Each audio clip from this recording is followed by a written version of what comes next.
Mwanamke mmoja kati ya wanawake watano ana changamoto ya mvurugiko wa homoni.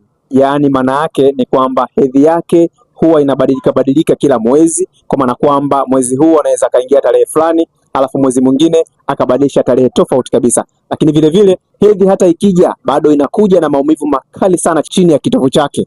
Lakini vile vile hata ikija hedhi hiyo unakuta ni ya mabonge mabonge au mabuje mabuje ya damu, au pengine unaweza kukuta hedhi hiyo ni nyepesi nyepesi sana mithili ya matone matone ya damu.